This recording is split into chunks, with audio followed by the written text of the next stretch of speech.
The Abraham Series. Story number 6. Sarai gives Hagar to Abram. Taken from Genesis chapter 16, verses 1 through 16. After the assurance from the Lord that Abram would have a son of his own, one can only imagine Sarai's renewed hope and anticipation of having a child.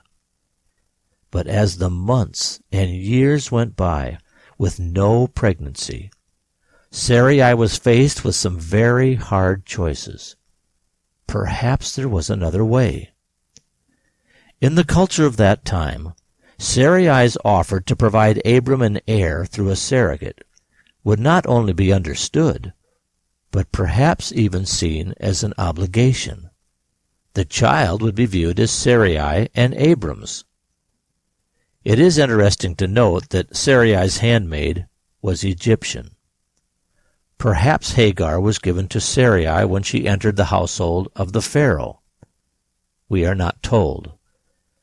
But a handmaid was not just another household servant. A handmaid was a constant companion, a trusted friend, and often the personal confidant of her mistress. Keep that in mind as this story begins. Now Sarai, Abram's wife, had not been able to give Abram a child. But Sarai had an Egyptian servant named Hagar.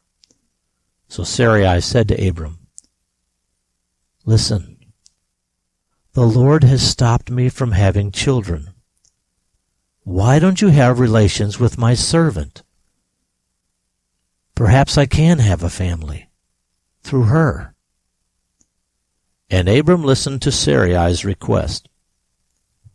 So after Abram had lived in the land of Canaan 10 years, Sarai, Abram's wife, took her Egyptian servant Hagar and gave her to Abram as his wife. Abram went in to Hagar, and she conceived. But when Hagar realized that she had conceived, she looked on her mistress Sarai with contempt. And Sarai said to Abram, "I have been wronged, and it's your fault. I gave my servant into your arms, and now that she's pregnant, she looks at me with contempt.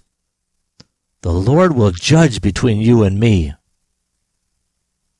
But Abram told Sarai, "She's your servant. You deal with her in your own way." But Sarai's treatment of Hagar was so harsh that Hagar ran away. Now the angel of the Lord found Hagar near a spring in the wilderness, on the road that goes to Shur. And the angel said, "Hagar, Sarai's servant, where are you coming from? And where are you going?" And Hagar replied, "I am running away from Sarai, my mistress." But the angel of the Lord told Hagar, "Go back to Sarai and put yourself in her hands." And the angel of the Lord told Hagar something else. "I am going to increase the number of your descendants until they cannot be counted." And the angel of the Lord continued, "Now listen to me. You are pregnant, and you are going to have a son. Name him Ishmael, because Jehovah heard you when you cried out to him in your trouble. Your son will be a stubborn man, like a donkey.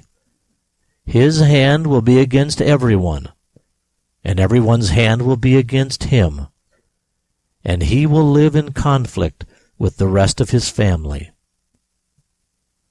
So Hagar called the Lord who spoke to her, "You are a God who sees." Because Hagar said, "I have seen the one who sees me." So the well became known as the well of the living one, who sees. It's between Kadesh and Bered. So Hagar gave birth to Abram's son, and Abram named him Ishmael.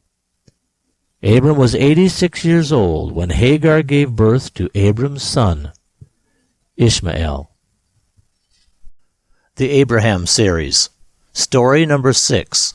Sarai gives Hagar to Abram.